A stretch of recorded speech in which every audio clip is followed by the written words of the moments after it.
The philosophy of natural computing. We are really interested to understand the basic philosophy of natural computing.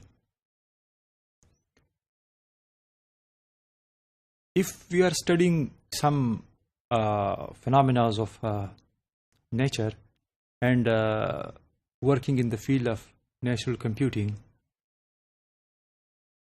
one question which usually arises in our mind is that how researchers discover the laws and mechanisms that are so effective in uncovering how nature functions and how these can be used for computing.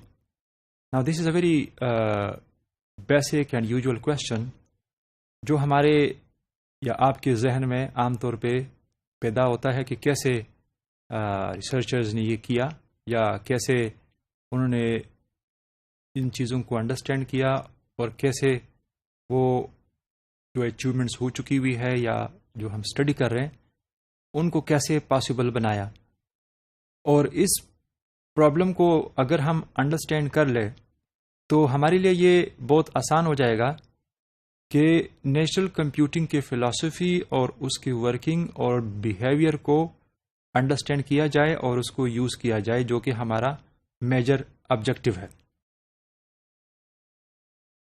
Scientific explanations have been dominated by the formulation of principles and rules governing systems behavior. Now, system behavior کو understand کرنا یا کسی system کی behaviour کو achieve کرنا یہ بہت ہی important ہے. کہ فار ایگزامپل ہم نے پریویس لیکچر میں دیکھا کہ اینٹس اپنے کالونی کو کلین کر رہے ہیں یا برڈز جو فلاکس میں فلائی کر رہے ہیں وہ یہ ان کا یہ جو بیہیویئر ہے ان میں یہ انٹیلیجنس یا بیہیویئر کیسے آیا. اگر ہم کوئی آرٹیفیشل سسٹم ڈیولپ کریں گے اس کا بیہیویئر کیسے ہوگا. So system behaviour is very very important. Researchers usually assume that natural systems and processes are governed by finite sets of rules. So there are very defined sets of rules which are being followed in every part of the natural system. Because part of the system کو اس لیے میں focus کر رہا ہوں کیونکہ جو system ہے وہ اگین چھوٹے سب سسٹمز کے اوپر مشتمل ہوتا ہے اور ہر پارٹ آف دا سسٹم جو ہے وہ کچھ رولز فالو کر رہا ہے. اب وہ کون سے رولز ہیں جن کو فالو کرنا ضروری ہے, وہ کون سے فیچرز ہے جو اس کو ڈیفائن کرنے کے لیے ضروری ہے, ان ساری چیزوں کو بھی ہم نے دیکھنا ہے. So most of the computational approaches of natural computing deals with are based on highly simplified versions of the mechanisms and processes present in the corresponding natural system.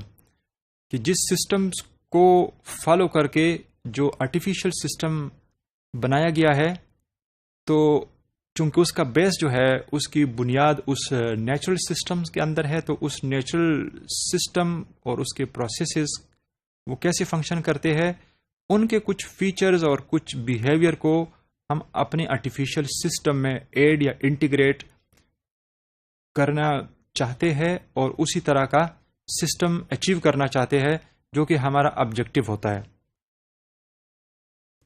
تو first of all most simplifications are necessary to make the computation with a large number of entities. If we are dealing with large number of entities, if we are dealing with a large number of variables or with objects, تو جو اس case میں ضروری چیز جو ہے وہ سمپلیفیکیشنز and abstractions ہے کہ سمپلیفیکیشنز کی کیسے کی جائے, پہلے اس سسٹم کو سمپلیفائی کیا جائے and then to answer it اور to solve this simple problem. اگر سمپل پرابلم کو سالو کر لے تو بڑا پرابلم خود ہی سالو ہو جائے گا. And it is also important to highlight the minimal features which are necessary to enable some particular aspects of a system and that system to be reproduced and to observe some emergent properties. Now, اس سے میرا مطلب feature selection ہے. اگر ہم کسی object کو یا کسی انٹیٹی کو دیکھتے ہیں تو وہ انٹیٹی یا آبجیکٹ اس کے کچھ فیچرز اینڈ پراپرٹیز ہوتے ہیں. اب ان پراپرٹیز کو اگر ان ڈیٹیل دیکھا جائے تو وہ بہت سارے ہوں گے، لیکن ان بہت سارے پراپرٹیز کو سسٹم میں ایڈ کرنا یا سسٹم کو ڈیفائن کرنے کے لیے وہ سارے کے سارے ضروری نہیں ہوتے. اس میں سے کچھ ایسی بھی پراپرٹیز ہو سکتے ہیں کہ اگر ان کو آپ ڈسکارڈ کر دیں تو سسٹم کے ڈیفینیشن کے اوپر یا سسٹم کے بیہیویئر کے اوپر کچھ فرق نہیں پڑتا. So that's why it's very important to highlight and select feature, اور فیچرز ایسے ہو کہ وہ اس سسٹم کو پوری طرح ڈیفائن کر سکے. اور کوئی اس میں یہ بھی ہم نے خیال رکھنا ہے کہ ایسی کوئی پراپرٹیز کو ہم ڈسکارڈ نہ کر دیں جس کی وجہ سے سسٹم کا کوئی پارٹ یا سسٹم ابالش ہو جائے یا کمپرومائز ہو جائے.